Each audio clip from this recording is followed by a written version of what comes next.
और 100 में से 70 लोग हमको कहते हैं मिस्टर रतन टाटा हमारे आइडियल है, हमारे आइकॉन है। मुझे भी वो बहुत पसंद है। तो रतन टाटा के बारे में कहीं मैंने एक कहानी पढ़ी, वो कहानी मैं आपको सुनाता हूं। वो कहानी कई बार मैंने अपने सेमिनार्स में सुनाई है। कहते हैं कि रतन टाटा एक बार अपने एक निजी हेलीकॉप्टर से कहीं जा रहे थे और हेलीकॉप्टर में कोई प्रॉब्लम आ गई और उस हेलीकॉप्टर को आपात लैंडिंग करनी पड़ गई एक जगह। जहां पर आपात लैंडिंग हुई, तुरंत उनके साथ जो लोग थे उन्होंने आसपास के टाटा के डीलर्स को खबर कर दिया। अब टाटा के इतने सारे प्रोडक्ट हैं, हर जगह कोई ना कोई डीलर है, तो तुरंत तत्काल बहुत सारे डीलर्स वगैरह टाटा साहब आए, उनको लेने आ गए। अब जो भी नई व्यवस्था होनी थी, जो भी रिप्लेसमेंट में आ रहा था, उसको आने में कम से कम 4, 5, 6 घंटे का समय था। तो रतन टाटा ने पूछा कि आसपास अपना कोई प्लांट है? तो किसी ने बताया हाँ सर ये प्लांट है। तो रतन टाटा ने बोला चलो वहां चलते हैं। और रतन टाटा कहते हैं कार में वहां चले गए, साथ में कुछ लोग थे, और उन्होंने गेट पे ले जाकर अपनी गाड़ी खड़ी की। तो साथ वाले लोगों ने गार्ड से कहा दरवाजा खोलो। गार्ड ने बोला गेट पास दिखाइए। जो कार में बैठे थे उन्होंने कहा पागल हुए, कार में कंपनी के मालिक है रतन टाटा, तुम गेट पास मांग रहे हो? वो कहता है सर कौन है मैं नहीं जानता, मेरे को यह बताया गया है कि अंदर आने के लिए या तो आदमी के पास गेट पास होना चाहिए या तो उसकी कार में स्टिकर होना चाहिए। दो ही स्थिति में मैं अंदर जा सकता हूं, जाने दे सकता हूं। जो साथ में लोग थे वो बहुत गुस्सा हो गए, भड़क गए। वैसे हमारे देश में वीआईपी कल्चर है, वीआईपी के लिए सब खाली होता है। वो बहुत भड़क गए, तुमको समझ नहीं आ रहा है तुम क्या कर रहे हो, तुम जानते नहीं तुम किसको रोक रहे हो, तो रतन टाटा है, मालिक है। तो वो बड़े मासूमियत से कहता है गार्ड सर यदि मालिक है तो उनको तो गेट पास आराम से मिल जाएगा, यदि मालिक है तो उनको आई कार्ड की क्या दिक्कत है। तो वो अपनी जगह अड़ के बैठा रहा, उसने दरवाजा नहीं खोला। अंदर पूरा खबर फैल गई कि टाटा साहब को रोक लिया गेट पे। अंदर से दौड़ते दौड़ते अधिकारी बाहर आए, तुरंत गेट खुलवाए, और एक अधिकारी ने उसको कहा तेरे को तो बताते देख लेंगे तुमको। वो समझ गया आज तो कुछ गड़बड़ हो गई और अपना बोरिया बिस्तर बांधने का वक्त आ गया और उसने अपना सामान वामान पैक किया और जाने की तैयारी में लग गया।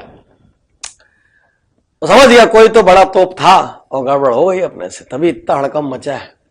और 1-1.5 घंटे बाद अचानक एक अनाउंसमेंट होता है जिसमें उस गार्ड को हॉल में आने को कहा जाता है। अब वो गार्ड सोचता है अरे बाप रे, सबके बीच में मेरे साथ आज सब कुछ किया जाएगा। वो गार्ड डरते डरते जाता है हॉल में, और हॉल में जाता है तो क्या देखता है, उसका नाम स्टेज से अनाउंस किया गया और सारे लोगों ने उसके लिए ताली बजाई। पूरा हॉल उसके लिए ताली बजा रहा था।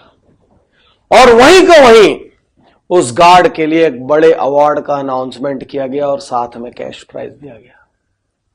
ऐसा क्या किया था उस गार्ड ने? उसने तो उल्टा मालिक को रोका था। हमारे यहां कोई रोक दे नॉर्मली मालिक को, बाद में वो फायर हो जाएगा। लेकिन उसको सम्मान मिला, लेकिन उसको तालियां मिली, लेकिन उसको प्रमोशन मिला, लेकिन हर व्यक्ति की नजर में वो हीरो हो गया। ऐसा क्यों?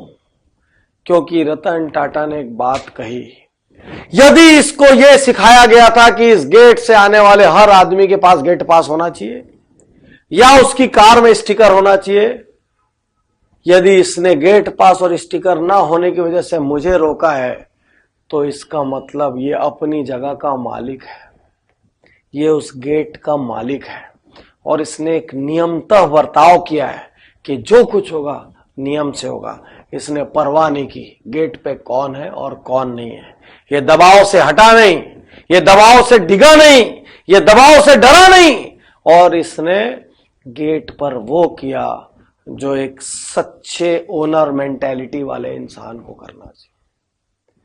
आज मैं आपसे कहना चाहता हूं, आप यदि कहीं जॉब भी करते हैं तो आप स्टाफ बन के जॉब मत करिए, ओनर बन के जॉब करिए। ओनर एक पद नहीं है, ओनर एक सोच है।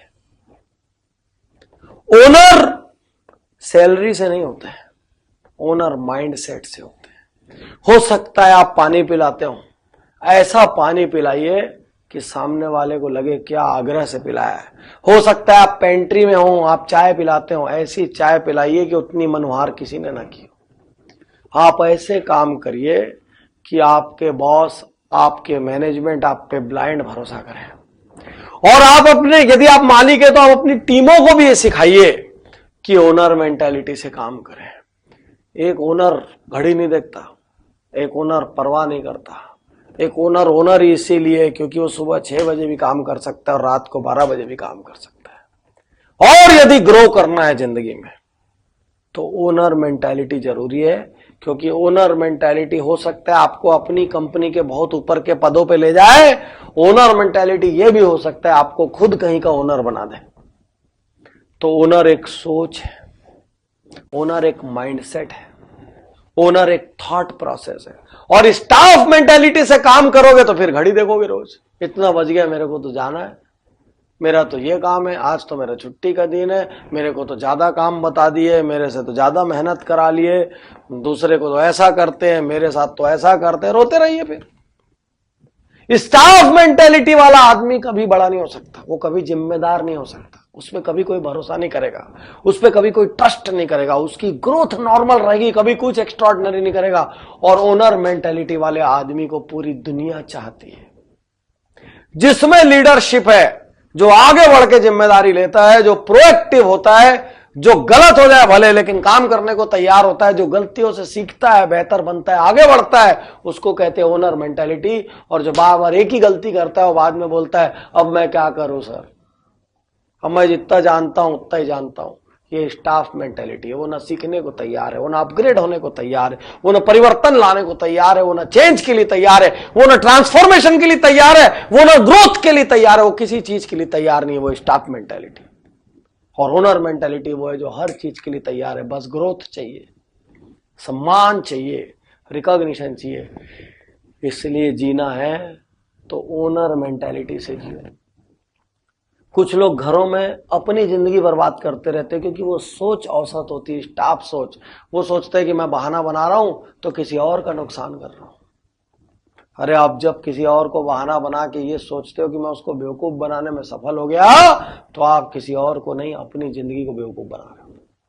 आप अपने सक्सेस को बेवकूफ बना रहे हो, आप अपने फ्यूचर को बेवकूफ बना रहे हो। और एक दिन जिंदगी में पलट के देखोगे ना, बहुत अफसोस होगा, जब मैं जो कर सकता था तब मैंने वो क्यों नहीं किया। क्योंकि जिंदगी लौट के नहीं आती। टाइम एक लिमिटेड कमोडिटी है। बड़े बड़े राजा महाराजा तोप की औकात नहीं है कि 1 सेकंड लौटा के ले आए वो। इसलिए याद रखना, हर दिन जो गंवा रहे हो, हर दिन जो औसत बन के जी रहे हो, वो लौटा नहीं पाओगे, बहुत अफसोस होगा। इसलिए आज से हर पल ओनर मेंटालिटी के साथ अपने हर काम की जिम्मेदारी लो। जो आप बोल रहे हो उन शब्दों की जिम्मेदारी लो, जो आप सोच रहे हो उन विचारों की जिम्मेदारी लो, क्योंकि आपका भविष्य कोई ज्योतिषी नहीं बता पाएगा। आप हर दिन जो कर रहे हैं उससे हफ्ता बन रहा है, हर हफ्ते जो कर रहे हैं उससे महीना बन रहा है, और हर महीने जो कर रहे हैं उससे साल बन रहा है। सालों बाद आप आगे जाके क्या रहोगे ये देखना हो तो पीछे के कुछ महीने देख लो, जैसे जिए हो वैसे ही आगे बनोगे। ओनर मेंटालिटी से जियो।